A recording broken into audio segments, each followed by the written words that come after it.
Apocalipsis 17, versículos 12 y 13. La Biblia dice, los 10 cuernos que has visto son 10 reyes. Dice como lo que le dije, que la palabra cuerno implica rey o poder para gobernar. Que aún no han recibido reino, pero recibirán autoridad como reyes juntamente con la bestia. Dice como por primera vez al rey ese que sale entre los 10, la Biblia le llama la bestia. Verso 13 dice, estos tienen un mismo propósito y entregarán su poder y su autoridad a la bestia. Así que los 10 entregan su poder a ese rey que se levanta en medio de ellos y lo levantan a un relieve mundial extraordinario. Apocalipsis capítulo 13 vuelve y habla de ese hombre terrible que tomará dominio de esos 10 reinos que salen del imperio que antes se llamaba Roma. Y Apocalipsis 13, verso 2, dice, el dragón le dio su poder y su trono y grande autoridad. Así que el diablo es el que está metido en el asunto y le pasa todo su poder a ese hombre. Y el verso 3, al final del versículo, dice, se maravilló toda la tierra en pos de la bestia. Es decir, que aunque él tiene 10 reinos ahí, que surgen de donde estaba antes Roma, no pierdan eso de la mente. Aunque ahí que está el epicentro de su gobierno, dice que toda la tierra se maravilló y se fue en pos de la bestia. Así que ahí caerán en el lazo todos los países, Estados Unidos, Rusia y países de todos lugares, la China, etcétera. Creerán en ese hombre y en una u otra forma le respaldarán. Versículo 5. También se le dio boca que hablaba grandes cosas y blasfemias. Así que el hombre es un enemigo de Dios. Blasfema el nombre de Dios, pero habla grandes cosas. Se le dio autoridad para actuar 42 meses. Y esos son 3 años y medio exactos, conforme al calendario profético de Dios. Por 3 años y medio tendrá autoridad para actuar en la forma violenta en que él va a actuar durante su reinado. Y el verso 7 dice algo inquietante.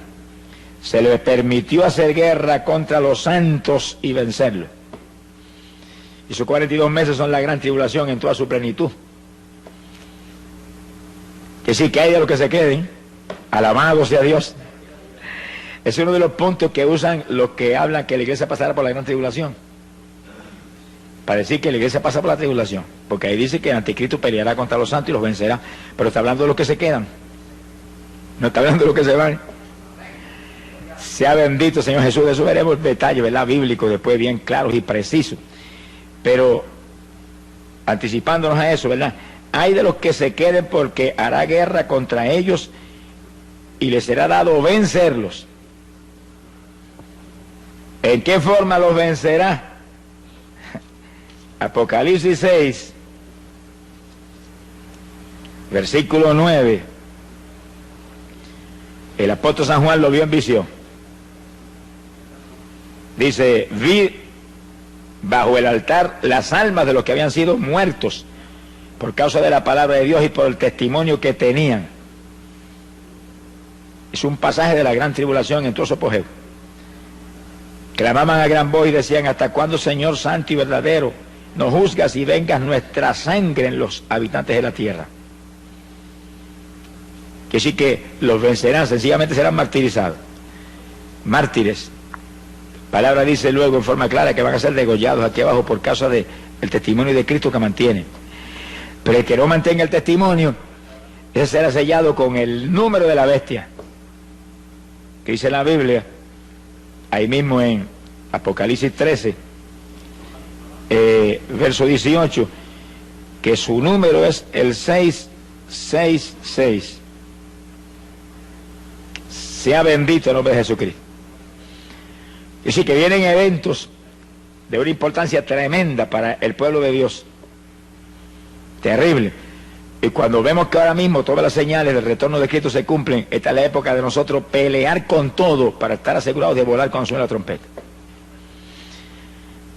Cuando suene la trompeta, y probaremos con la Biblia eso bien claro y bien detallado en breve. Cuando suene la trompeta, los creyentes firmes volarán. Ni veremos al anticristo, ni veremos gran tribulación, ni veremos nada de eso. Pero no lo crea hasta que no se lo probemos con la Biblia. Alabe lo que él vive. Bendito el Señor Jesucristo. Ahora, Daniel capítulo 8, verso 24, vuelve y habla de este hombre que le llama la bestia. El libro de Apocalipsis. Daniel capítulo 8, versículo 24, 23 en adelante. Dice, y al fin del reinado de estos, cuando los transgresores lleguen al colmo, dice, cuando estuviéramos en plena apostasía, maldad extrema en la tierra, se levantará un rey altivo de rostro y entendido en enigmas. Ese es el hombre que Juan le llama el anticristo, Apocalipsis le llama la bestia. Su poder se fortalecerá, mas no con fuerza propia. Ya vimos en Apocalipsis 13 que el diablo le da todo su poder. No es con la fuerza de él, es con la fuerza de Satanás. Dice como el diablo imita a Dios en todo. Nosotros no nos movemos con fuerza nuestra tampoco. Nos movemos con la fuerza del Espíritu Santo que está en nosotros, que Jesús nos ha dado. Y el anticristo tampoco se moverá con su fuerza, se moverá con la fuerza del diablo. Que sí que es el diablo imitando lo que Dios hizo con Jesús, que le pasó todo el poder a Jesús. Ahora él viene y le pasa todo el poder a ese hombre. Bendito sea el Señor Jesús. Vamos a ver más de eso ya mismo. Su poder se fortalecerá, mas no con fuerza propia. El diablo le pasará su trono y todo su poder. Causará grandes ruinas, prosperará, destruirá a los fuertes y al pueblo de los santos. Ahí vuelve lo mismo otra vez. Desde Daniel está profetizado que hará guerra contra los creyentes que están aquí abajo en ese tiempo y los destruirá. Ahora está hablando físicamente y espiritualmente. Los que le acepten los destruye espiritualmente. Los que lo rechacen y mantengan el testimonio de Cristo los destruye físicamente. La persecución más terrible que jamás habrá visto contra el cristianismo vendrá ahora. Será una repetición de la Inquisición romana, pero en forma abierta y pública y trágica para los que se queden. Por eso que hay que dar una voz de alerta al pueblo y mostrarle cómo es que tenemos que estar preparados para ir, para que escapemos de esto, más el galardón tremendo que recibirá los que se vaya con el Señor. No es lo mismo lo que se salvan en la tribulación que lo que se salvan cuando suene la trompeta y volemos, que somos la novia de Jesucristo y estaremos en boda allá arriba mientras la tribulación está en su apogeo y matando cristianos aquí abajo por miles. Quiere decir que aparte de escapar de la tribulación, seremos el pueblo que donde quiera Cristo vaya, nosotros iremos detrás de él. Primera de Tesalonicenses 4:16 lo dice bien claro. Que sí que irse en el rapto es el privilegio más grande que jamás Dios le haya concedido a humano alguno. Por eso que la Biblia dice que la gloria postrera de esta casa será mayor que la primera. Nunca, ni en los días apostólicos, ni en ninguna época, ha vivido el pueblo algo tan grande que jamás moriremos. Oiga eso. Jamás van a pasear este cuerpo que tenemos ahora en un ataúd por ahí hasta el cementerio. Jamás. Jamás la muerte va a tener el privilegio de meternos el aguijón y hacer que esto deje de respirar. Se ha glorificado el nombre de Dios.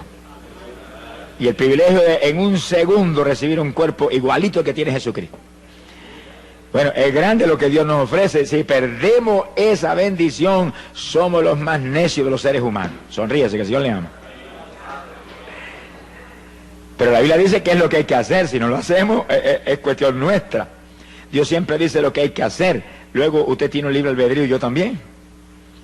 Si queremos hacer otra cosa, pues allá nosotros. Pero si hacemos lo que Él dijo, escaparemos y no veremos nada de esto que estamos hablando ahora. Sea bendito el Señor Jesucristo. 42 meses, son 3 años y medio, ahí es la gran tribulación. Cuando todo el poder de ese hombre satánico se va a desencadenar sobre la tierra. Y viene tercera guerra mundial en esos días. Y viene terremoto mundial en esos días. Y plagas y hambre y granizo como jamás se ha visto. Por eso fue que Cristo dijo que si no acortare esos días, ninguna carne sería salva. Esos días pondrán en peligro la vida de toda la población del mundo. Lluvia radioactiva que caerá.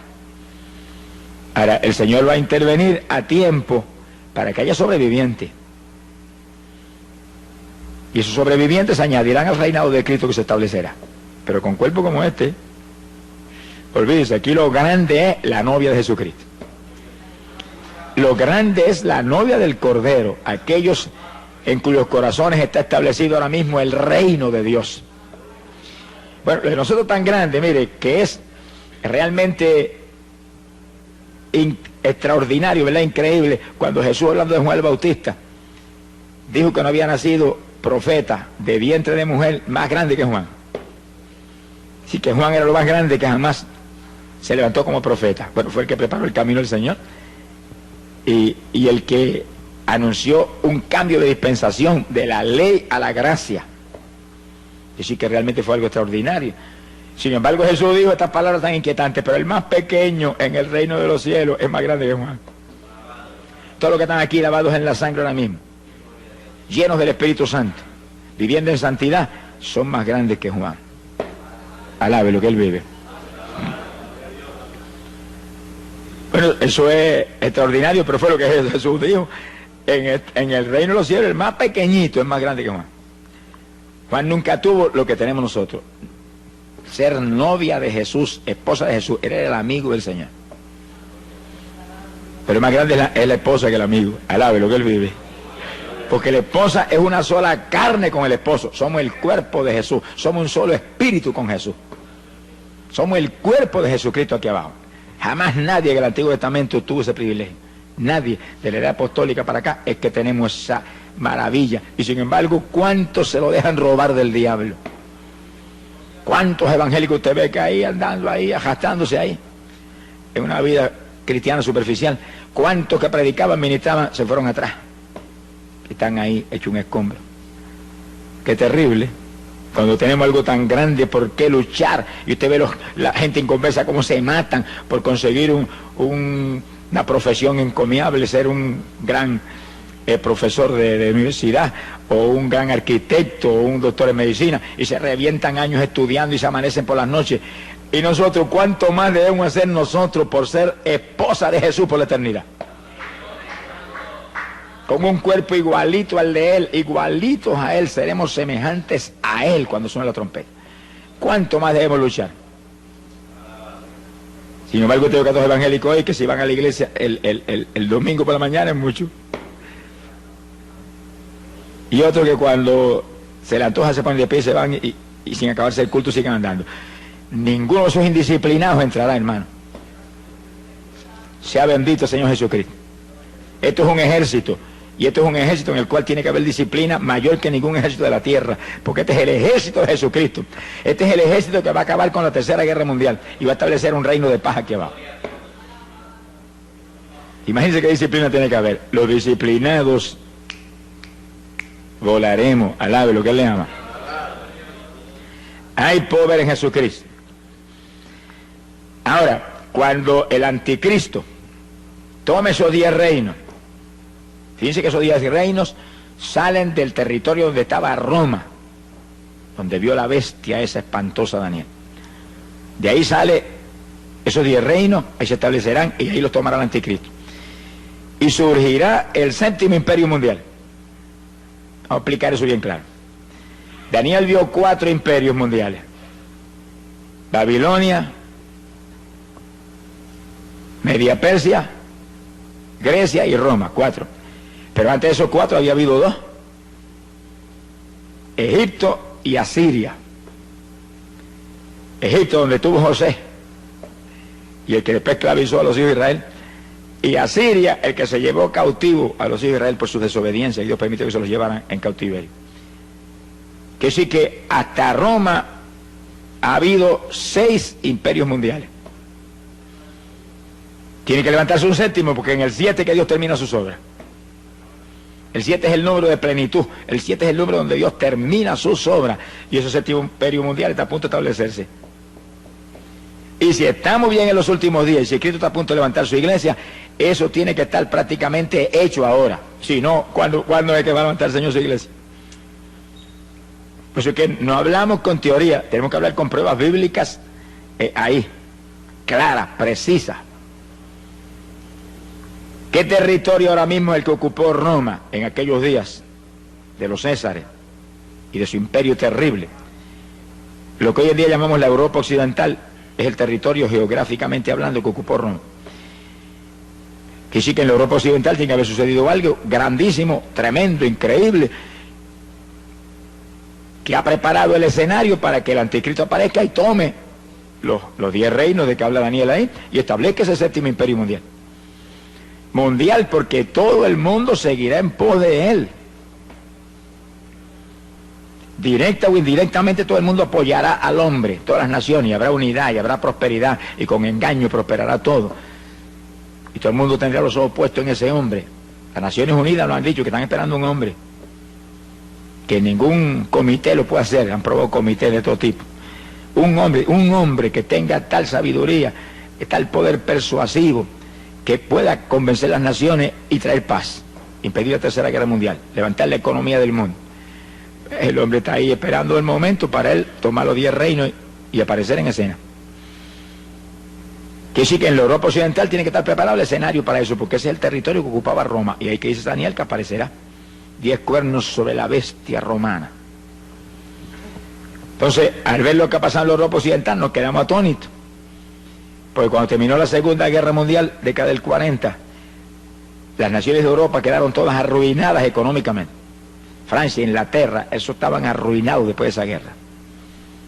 Entonces en el 1957 se unieron 6 de esos países de la Europa occidental, 6. Y en un tratado que se llamó el Tratado de Roma, quedaron unidas las economías de los 6 países tratando de levantarse y superar la tragedia en que habían estado viviendo económicamente hablando. Y ahí se unieron Francia, Italia, Alemania Occidental, Holanda, Bélgica y Luxemburgo. 1957, y le llamaron el Tratado de Roma a esa unidad. Fíjese que lo que Daniel dice, que ese imperio surge de Roma. Pues le pusieron el nombre por si acaso alguna duda. Bendito el nombre de Jesús. Ahora en 1971, nunca olvido que yo predicaba campaña en Chicago. Y una noche prediqué sobre este tema, y al otro día apareció en los periódicos en letras grandes: Inglaterra se une al mercado común europeo, 7º país que se unía. Luego, después de Inglaterra, se unieron Dinamarca e Irlanda, 9 países. Y años más tarde se unió Grecia, los 10 países. Pero cuando yo llegué ahora a Europa a predicar, se acaban de unir España y Portugal. Aquí sí que hay 12. Eso te muestra a ti que 2 tendrán que salir. Porque el anticristo va a tomar 10 reinos, no son 12. La Biblia no puede fallar ni por un ápice, porque es matemáticamente precisa. 2 saldrán. Y realmente fue extraordinario ver hace apenas unos días o unas semanas, que salió una proclama de las naciones del mercado común europeo, que es como le llaman a esa unidad, que estaban muy decididos a sacar 2 naciones fuera, porque la economía del mercado no estaba a lo alta que ellos creen que debe estar. Pero ahora mismo, en esos que están unidos, hay más de 330 millones de personas unidos, como si fueran prácticamente un solo pueblo. Pronto, dicen ellos, que van a quitar las fronteras, y entonces una persona pasará de un país a otro sin enseñar ni papeles, ni nada, porque no va a haber frontera. Serán un solo imperio, un solo reino, y pondrán un sistema monetario común. Entonces eso está ahí ya determinado. Quiere decir que ese es el imperio del anticristo, donde está Francia, Inglaterra, Alemania, todos esos países ahí, sin saber lo que les viene para encima. Y en manos de quién van a caer. Y un país como España, que le ha dado la espalda al Evangelio, y que ahora mismo hay como 40 millones de personas, y no sé cuál sería el número preciso, ¿verdad? Pero no hay probablemente ni 100.000 creyentes. en 40 millones de personas. Que sí que es una cosa increíble. No han creído en la verdad, Jesucristo. Les será dado creer en la mentira, eso es lo que dice la Biblia. Cuando venga el anticristo lo agarrarán como el Mesías que viene del diablo. Sea bendito el nombre de Jesús. Que sí que el ambiente está preparado, solamente que el hombre venga y agarre los 10 reinos y establezca ese gobierno, y entonces sus actuaciones, su sabiduría, su sagacidad, todo su movimiento convencerán a las naciones que ese es el hombre que hay que ayudar y apoyar y seguir para que haya paz y se acabe la inflación y se acaben todas las tragedias que enfrentan las naciones hoy en día. Bendito el nombre de Jesucristo. Ahora, viendo nosotros un cumplimiento profético tan terrible como es ante nuestros ojos, ¿cuál tiene que ser la reacción nuestra? Bueno, lo que dijo el profeta Jeremías, que son palabras que quedaron escritas ahí y están en pie hoy para la iglesia del Señor como nunca antes. Jeremías capítulo 6, verso 16. Dijo, paraos en los caminos y mirad. Hay muchos caminos aquí abajo, muchas rutas, muchos senderos. Hay que pararse y mirar para todos lados, este, aquel, el otro. Y preguntar por la senda antigua. ¿Cuál es el buen camino? Y seguirlo, y hallaréis reposo para vuestras almas. Que sí, que en la época de decidirse, toda la humanidad tiene que pararse, detenerse un momentito de todas sus inquietudes y sus preocupaciones terrenales y materiales, y preguntar cuál es la senda antigua, cuál es el buen camino, cuál es el único camino. Y cuando le digan el único camino es Cristo Jesús, sígalo, alabado sea Dios. Pero aquí no es que yo lo recomiende ni que yo crea que ese es, no, es que él mismo lo dijo, Juan 14:6, yo soy el camino. Un camino. Esas palabras quedaron metidas en el corazón de los cristianos apostólicos, hasta el punto que le llamaban los del camino. Es la única ruta, esa es la senda antigua, pero no como lo quiere uno tomar, no, como lo tomó la iglesia apostólica.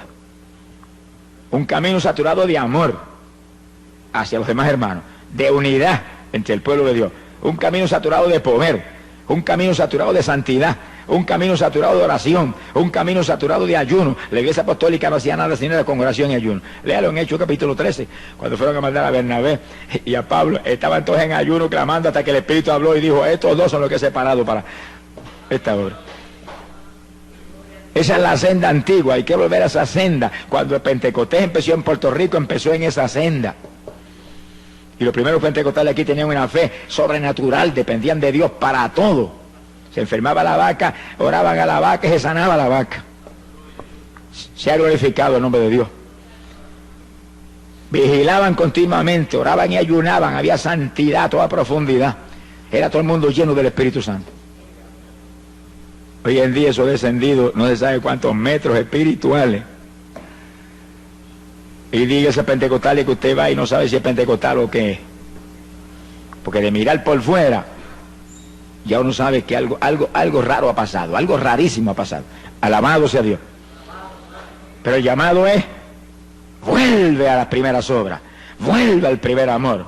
No te apartes el primer amor, porque si te apartas el primer amor, dice la Biblia, estás caído. Hay que arrepentirse y volver a las primeras obras. Jesús no ha cambiado. Si Él no ha cambiado, la iglesia no puede haber cambiado tampoco. Si Él no ha cambiado, el Espíritu Santo no ha cambiado, que es su emisario grande aquí abajo. Nada ha cambiado, lo que ha cambiado son la gente. Las denominaciones, las religiones, son las que han cambiado, se han modernizado, han dañado el Evangelio. Alabado sea Dios. Pero nosotros, hermanos, hagámonos más primitivos cada día, aunque nos digan ridículos, aunque nos digan fanáticos, aunque le digan lo que le dé la gana. Pero ese pueblo fanático, ridículo, lleno del poder de Dios, es el pueblo que se va con el Señor cuando suena la trompeta. Alabado sea Dios. Esa es la novia de Jesús. No me diga a mí que cristianos mundanos se dan cuando el Señor dice en su palabra que no podemos establecer yugos desiguales. Y Él va a establecer yugos desiguales.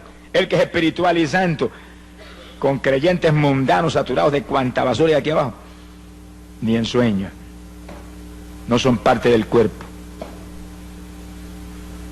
Bendito sea Dios. Tenemos que ser como Él. La Biblia lo dice, los discípulos serían semejantes a Él. Él lo dijo, ser santo porque yo soy santo. Y luego dijo algo más, que es una inquietud terrible, ser perfecto como mi Padre Celestial es perfecto. ¿Será posible eso?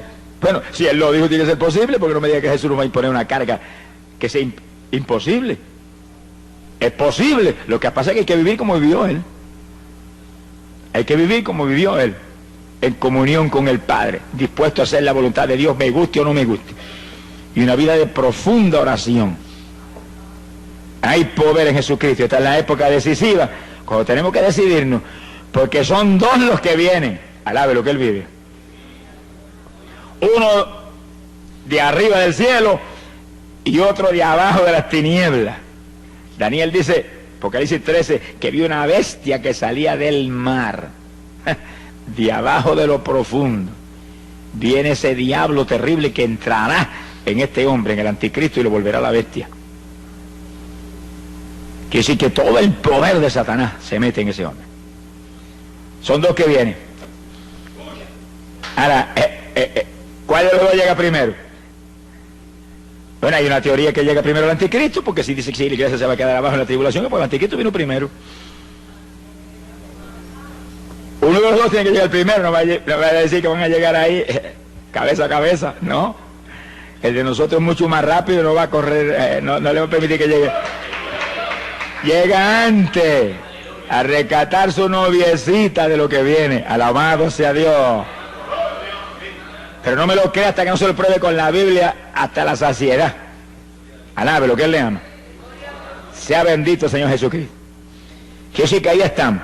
El reto de nosotros ahora es entrar en el cumplimiento pleno de la palabra. Guardar la palabra a toda plenitud.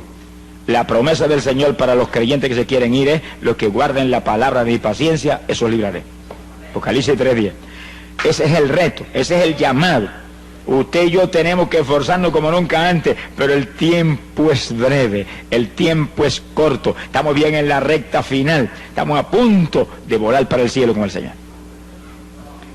Gloria al nombre de Jesucristo. Ahora, entrando ahora en un punto muy importante y decisivo para lo que hemos estado hablando. Cuando el anticristo aparezca en escena, la Biblia dice que se le va a sentar en el templo de los judíos. Y sí que los judíos van a construir un templo que no está construido todavía. Eso en meses lo pueden construir. Pero cuando llegó la década del 60 y se movió hacia adelante, ni siquiera Jerusalén estaba en manos de los judíos. 20 años atrás. 20 años atrás Jerusalén no estaba en manos de los judíos. Pero en el 67 la tomaron en una guerra de 6 días. Él tenía que mover rápido el papá porque se le acababa el tiempo. Y en 6 días se le quitaron a los árabes, que no era cosa fácil, eso fue un milagro sobrenatural, que esa gente sintieran temor y huyeran. Ahí entraron, tomaron la vieja ciudad. 67. Ahora construyen el templo en cualquier momento. Si la iglesia del Señor ve eso o no lo ve, eso no, a nosotros no nos tiene, no nos va ni nos viene. Sabemos que va a ocurrir, pero puede ocurrir antes de nosotros volar al cielo o puede ocurrir después. Lo importante es que ahí están los judíos en Jerusalén. Ahí están hablando de la construcción del templo todo el tiempo. He leído últimamente artículos de revistas importantes donde habla de la construcción del templo y que ellos están a punto de construir el templo. Y que el gobierno está con planes preparados y demás para construir ese templo ya mismo. Y que en meses lo construyen con las formas modernas de construcción que hay hoy en día, eso en meses lo tienen terminado. Ahí ellos van a restaurar toda la adoración que había en el Antiguo Testamento, con sacrificio de animales y lugar santo y lugar santísimo y todo eso, ignorando que ya el Mesías vino y una nueva dispensación está en pie y ya no estamos bajo la ley sino bajo la gracia, y que la ley se cumple ahora no en la gente carnal sino en los que andamos conforme al Espíritu. Pero ellos entrarán en ese asunto. Y entonces lo importante de esta cuestión es que el anticristo se le va a subir en ese templo y va a violar todo lo que se hace en el templo y se va a ostentar como Dios ahí. ¿Dónde está eso en la Biblia? Segunda de Tesalonicenses, capítulo 2, verso 3 en adelante. Y esto sí que es importante para nosotros, porque esta es la base de la doctrina de que la iglesia pasa por la tribulación, con una equivocación infantil. Mire lo que Pablo profetizó: nadie os engañe de ninguna manera, porque no vendrá, está hablando de la venida del Señor, no vendrá el Señor sin que antes venga la apostasía y se manifieste el hombre de pecado, el hijo de perdición. Ese es el anticristo. Ahí es que te dicen a ti: ah, no, pasamos por la tribulación, porque el Señor no puede venir hasta que no se manifieste el anticristo. Pero ahí no está hablando del rapto, está hablando de la segunda venida de Cristo. Vamos a probarlo más abajo, según leamos los versículos. Está hablando de la segunda venida de Cristo, donde el Señor viene con su iglesia y acaba con la tercera guerra mundial y establece un reino de paz. Por supuesto, el anticristo tiene que venir antes que eso, porque él viene y va a destruir al anticristo y lo va a echar de cabeza al lago de fuego y azufre.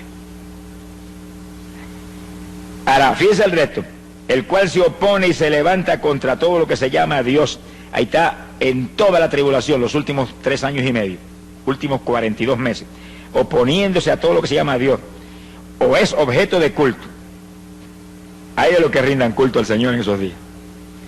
Tanto que se sienta en el templo de Dios como Dios, haciéndose pasar por Dios.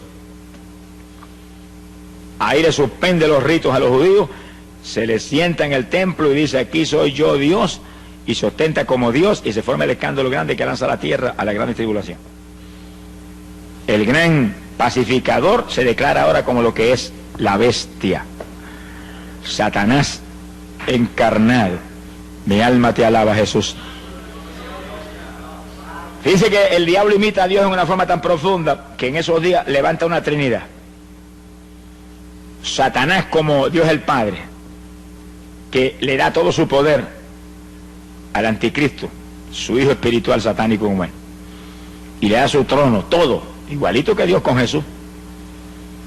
Y entonces aparece un falso profeta, que es el que va a estar al lado del anticristo, que es el que hace todas las obras, y levanta una estatua. Apocalipsis 13 habla de eso, y esa estatua tiene un poder tan terrible que la misma estatua mata a aquellos que no la adoran. Ahora no es una estatua ahora muerta con ojos que no ve como las actuales. Es una estatua animada. ¿Qué clase de demonio habrá dentro de la estatua? Imagínense. Y sí, eso es una idolatría terrible, adorando al anticristo a través de esa estatua. Pero el falso profeta es el que hace las obras, como ahora. Ahora el que hace las obras es el Espíritu Santo, que no se mueve para nada si no es en el nombre de Jesucristo. Y el falso profeta no se mueve para nada si no es en el nombre del anticristo. Es una trinidad diabólica: el diablo, el anticristo y el falso profeta, imitando la trinidad de nuestro Dios. Mire que hasta el diablo sabe que Dios es una trinidad y la gente que abajo no lo sabe. Sonríase, que el Señor le ama. Y gente que se burla, dice: ah, eso es un Dios con 3 cabezas. Señor, reprenda al diablo y a ellos también. Alabado sea Dios. Es un solo Dios que se manifiesta en 3 divinas personas. Pero lo dice la Biblia: los tres una sola cosa son, un solo Dios. Jesús es la única forma visible de Dios. Dios el Hijo. El Padre, que está en el trono allá resplandeciendo. Allá veremos esa maravilla cuando entremos. Y el Espíritu Santo es el que está aquí. El Espíritu Santo es el que está aquí. Ese es el que está con nosotros. El que hace sentir a usted de vez en cuando un fueguito por acá, una corrientita por allá, como mostrando: aquí estoy. Ese es el que hace que Jesús sea una realidad en medio de su iglesia. Que se cumpla lo que Jesús prometió: estoy con vosotros todos los días de vuestra vida, por medio de la persona del Espíritu Santo. Me voy, pero enviaré un consolador, dijo. No dejaré huérfano. Volveré a vosotros. Quiere decir que Él separa su persona de la del Espíritu Santo como 2 personas distintas y de pronto los une como una sola cosa. Porque así es la Trinidad.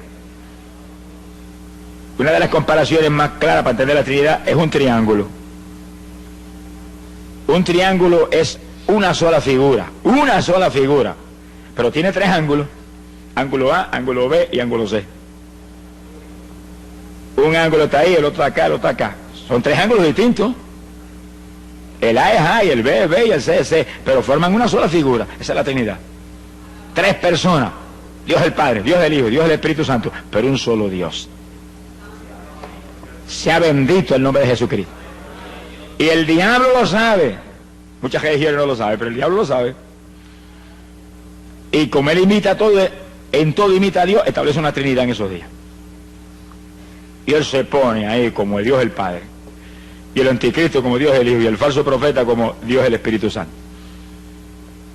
Sea bendito Señor Jesucristo. Se le sentará arriba en el trono, en el templo, a los judíos. Suspenderá los sacrificios y todos los ritos del Antiguo Testamento que se estarán practicando ahí. Acabará con todo eso. Ahora, ¿cómo el anticristo tiene, diría usted, tanta familiaridad con los judíos? ¿De dónde viene eso? Bueno, está profetizado desde Isaías 28, verso 15. Isaías 28, 15. Fíjense cómo los judíos caen en un lazo que uno de los profetas más grandes que ellos jamás tuvieron se lo profetizó y se lo advirtió. Sin embargo, caen en el lazo. Mire cómo es el poder persuasivo de Satanás y de ese anticristo, esa bestia. Isaías 28, verso 15. Por cuanto habéis dicho, pacto hemos hecho con la muerte e hicimos convenio con el infierno. Cuando pase el turbión del azote no llegará a nosotros. Se sienten seguros en ese pacto, como se siente seguro todas las naciones con ese hombre. Porque hemos puesto nuestro refugio en la mentira y en la falsedad nos esconderemos. Hacen un pacto con el anticristo, quiere decir que usted no se extrañe que el anticristo le va a ayudar a construir el templo, en el cual se sienten respaldados por ese hombre y bajo esa protección. Cuando Jesús vino lo rechazaron. Ahora viene el diablo y ya se lo aceptan. Se cumple la palabra que como se negaron a creer en la verdad, Dios permite que crean en la mentira. Que sí, que todavía le queda a los judíos parte del juicio que empezó hace casi 2000 años, le queda el cumplimiento final terrible en los días que vienen. Sea bendito Señor Jesucristo. Quiere decir que ese pacto estará ahí en pie. Y en los primeros 3 años y medio de ese pacto, el anticristo cumplirá el pacto. Vamos a verlo en la Biblia.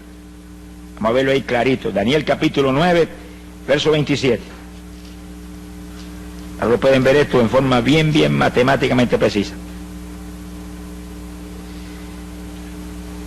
Por otra semana, es una semana de años, 7 años. Vamos a verlo más luego en forma más clara. Por otra semana confirmará el pacto con muchos. Hay un pacto del anticristo con muchos, pero ahí está incluido Israel. Y a la mitad de la semana, cuando pasen 3 años y medio, esos últimos 7 años, hará cesar el sacrificio y la ofrenda.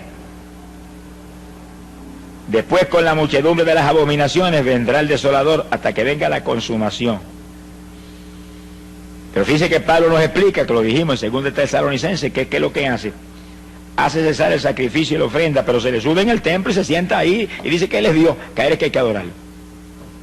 Que se acabaron los ritos y se acabaron los sacrificios animales, que a él es que hay que sacrificarle ahora. Es a Jehová. Quiere decir que el pacto que él hace con los judíos es, como dice Isaías, es un convenio con la mentira y un pacto con la muerte, con el infierno, con el engaño. Se ha glorificado el nombre de Dios. Pero fíjense que ahí habla de una semana específica.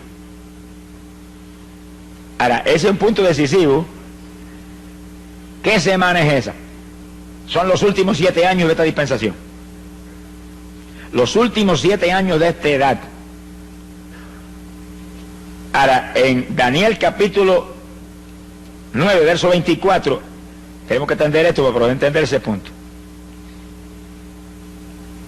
Daniel habla de 70 semanas determinadas para su pueblo.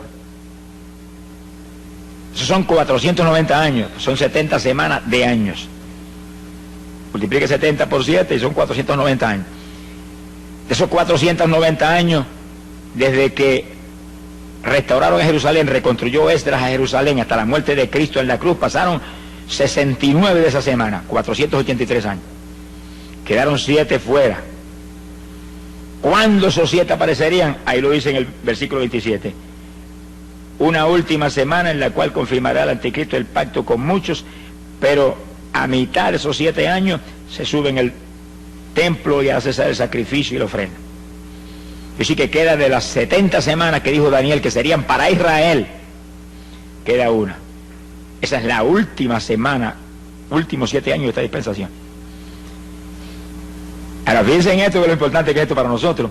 Si en esos últimos 7 años de esta edad, que es cuando el anticristo aparece, y a mitad de los 7 años se le sube en el templo a los judíos, eso es atención de Dios para Israel. Porque aquí lo dice, 70 semanas determinadas para tu pueblo. ¿Cuál es el pueblo de Daniel? ¿Eso no somos nosotros? Si en esos últimos 7 años es atención de Dios para Israel, ¿dónde está la novia de Jesús? De boda, lo que él vive, de boda. Y la Biblia dice que las bodas no son aquí abajo, Apocalipsis 19 dice que las bodas son en el cielo. Y sí, por eso tenemos una seguridad absoluta de que cuando el anticristo aparezca, no estamos aquí, porque ahí comienzan los últimos 7 años. Ya hemos volado y nos fuimos. La atención de Dios ahora es totalmente, exclusivamente para la novia de su Hijo, la iglesia. ¿Y qué dice la Biblia? En los últimos días derramaré mi espíritu sobre toda carne. Mire cómo es la atención de Dios ahora. Derramamiento del espíritu para que nuestros hijos y nuestras hijas profeticen, nuestros jóvenes tengan visiones, los viejitos tengan sueños, y siervos y siervas, unción nueva del espíritu para profetizar. Profecías, sueños, visiones, ¿sobre qué? Sobre los últimos días. Cristo viene, está a punto el Señor de venir, mira, están cumplidas las señales, todo esto está hecho ya. Y todos los detalles ahí, nosotros hablando de eso. No hay otra conversación ahora nada más que esa. La venida del Señor, la venida del Señor. Está a punto el Señor de levantar su pueblo. Y cuando volvemos nosotros para arriba, entonces la atención de Dios volverá otra vez sobre Israel. 7 años que completarán las 70 semanas de años que Daniel profetizó hace más de 2500 años. Sea bendito el nombre de Jesucristo. Que sí que el asunto es matemáticamente claro, pero para que sea todavía más claro, volvamos a 2 de Tesalonicenses, capítulo 2, ahora en el verso 6. Y Pablo dice: y ahora vosotros sabéis lo que lo detiene, lo que impide que se manifieste el anticristo ahora mismo,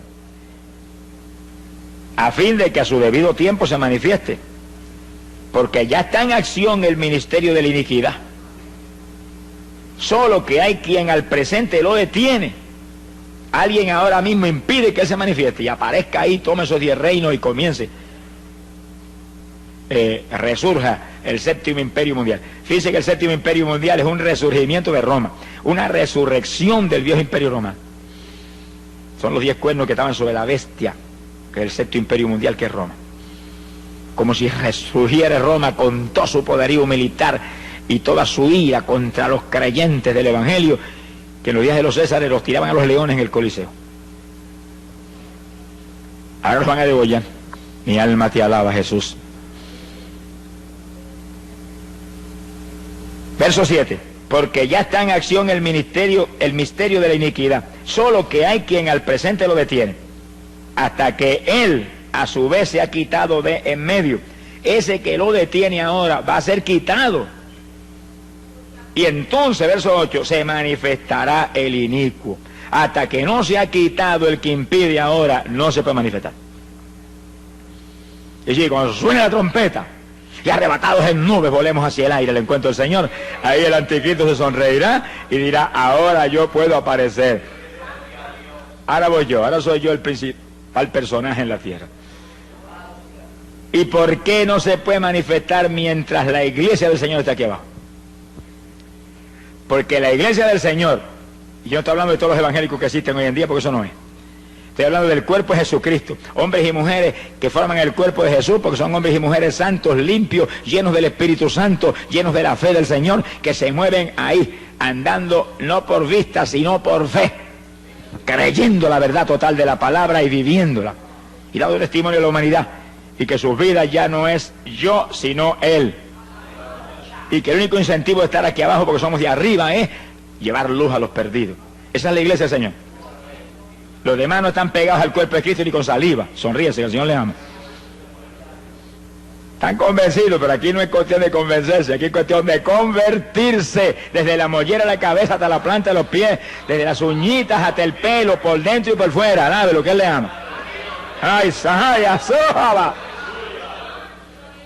Si el anticristo se manifiesta ahora, mientras la iglesia del Señor está aquí, la iglesia del Señor tiene promesas de Jesús, os he dado poder contra todo poder del enemigo. Pisarán serpientes y escorpiones, no os dañarán. En mi nombre echarán fuera demonios. Y dijo, y los discípulos serán semejantes a mí, harán mis obras y aún mayores. Se aparece el anticristo, ahora le caemos como el que apaga fuego encima. Lo único que va a poder hacer es taparse, cubrirse, porque los golpes lo van a abrumar. Quiere decir que no puede aparecer. El diablo no lo va a manifestar. Ahora el diablo sabe que si lo manifiesta ahora sería un fracaso para él, no va a hacer eso. Está esperando que lo que impide sea quitado del medio. Y cuando seamos quitados del medio, para arriba. ¿Quitados en qué dirección? Para arriba. ¿Quitados en qué forma? Arrebatados en nubes hacia el aire, al encuentro del Señor. ¿Quitados en qué forma? En un segundo, en un abrir de ojos. Los cuerpos corruptibles transformados en cuerpos incorruptibles, los cuerpos mortales en cuerpos inmortales, o como Pablo dice en la carta a los Filipenses, esperamos a nuestro Señor Jesucristo, el cual transformará este cuerpo de vergüenza nuestra en cuerpo semejante al de la gloria suya. Mira el clase de poder que hay en Dios, por eso que el que dude de Dios, hermano, está frito. Está liquidado. Si en un segundo, Dios va a transformar este cuerpo, desde el más mínimo pelito que tenga usted, hasta las uñas que tenga abajo, en cuerpo de gloria, en un segundo. Pablo dice, en un abrir de ojos. Hay traducciones que dicen, un abrir y cejar de ojos, ¿es lo mismo? Abrir los ojos tiene que haberlo cejado primero. Es una cosa que no tiene sentido. Usted prueba que vea, haga así, un segundo. En un segundo esto queda transformado en cuerpo inmortal, como el de Jesús. Entonces, ¿qué cosa será difícil para Dios? Si hace un milagro como ese en un segundo, a nada de lo que él vive. ¿Qué es entonces un cáncer para Dios? ¿Qué es entonces el AIDS para Dios? ¿Qué es entonces bautizar con el Espíritu Santo un creyente? Nada, todos son pequeñeces al lado de ese milagrote. Transformarnos en algo igualito a Jesús en un segundo. Pues eso es lo que va a hacer. No solamente con nosotros, sino con los muertos que resuciten y se levanten de los sepulcros, que se van a levantar no en el cuerpo que murió María, ni en el cuerpo que murió Pedro, no, en el cuerpo de gloria también. Sea bendito el Señor Jesucristo. Quiere decir que cuando ese pueblo lleno del fuego de Dios, fuego ha venido a traer a la tierra, Dios, cuánto desee que ya esté encendido. Mire bien que los que se van son creyentes encendidos, creyentes apagados no se van, cristianos tibios no se van, son creyentes encendidos, son antorchas encendidas que se mueven alumbrando las tinieblas de los pecadores. De lo que usted tiene, usted puede dar, pero de lo que no tiene, no puede dar. Pedro, al tullido en la puerta hermosa, dijo, de lo que tengo, eso te doy. Que tenía poder de Dios para decirle, levántate y anda en el nombre de Jesucristo. Pero de lo que no tiene, no te puede dar. Creyentes apagados, ¿a quién le van a dar luz? Ellos son los que necesitan luz. Sea bendito Señor Jesucristo. Que sí, que lo que se van son antorchas encendidas, creyentes llenos del Espíritu Santo, creyentes que alumbran a los pecadores aquí abajo, creyentes que no dan testimonio a nadie. Mire, hermano, ni en sueños se van. Y esa es la plaga más grande que hay aquí abajo hoy en día en el pueblo evangélico, que montones de ellos no le dan testimonio a nadie, sencillamente se han conformado con ser miembros de una congregación. Eso es parte del evangelio, no apartarse de la congregación como algunos tienen por costumbre, porque la congregación, la iglesia y su pastor es el cuartel general de batalla donde se le entrena para ir afuera a quitarle las propiedades al diablo.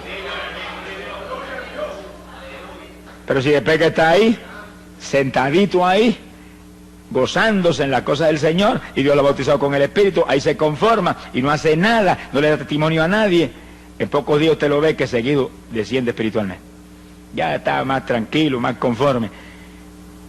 Esas gentes se quedarán. Vamos a probarlo con la Biblia ya mismo. Sonríase, que el Señor le ama. Alabado sea Dios. Hay poder en Jesucristo. Quiere decir que, ¿cuándo aparecerá el anticristo? Eso sí lo podemos hablar claro ahí sin alternativa, porque ¿cuándo es el rapto? Ahí sí hay que cuidarse. Hay cosas que se pueden decir, pero hay otras cosas que no se pueden porque no tendría usted una base bíblica para hacerlo. Pero ¿cuándo aparece el anticristo? En los últimos 7 años de esta dispensación. Cuando el pueblo de Dios haya volado al cielo y esté arriba de boda, aparece el anticristo. Ni veremos la careta del anticristo, que la verá toda la humanidad por televisión mundial. Eso dicen los científicos, que aparece ya mismo. Seguro que va a aparecer. Ni veremos ese anticristo, ni veremos la gran tribulación, nada. Nosotros volamos arriba antes de que ese personaje aparezca. Quiere decir que en los últimos 7 años de esta dispensación aparece el anticristo. ¿Cuánto tiempo antes volaremos nosotros? Solo lo sabe el Señor, pero antes volamos. Lo importante no es cuánto tiempo antes volamos, es que volamos antes. Alabe lo que Él vive. Que no pasaremos por esos días terribles, ni veremos esos días trágicos que se acercan. Porque el Señor lo prometió: los que guardaren la palabra de mi paciencia, yo también los libraré. ¿De qué nos va a librar? Él lo dijo, de la prueba que viene sobre todos los habitantes de la tierra. Todos los habitantes. Bendito el nombre de Jesucristo. Quiere decir que si algo tiene que tener el creyente es una seguridad absoluta de que antes de que aparezca el anticristo, nosotros volamos para el cielo. Para vivir ahora como debemos vivir y estar seguros de que estamos preparados para ese evento tan grande.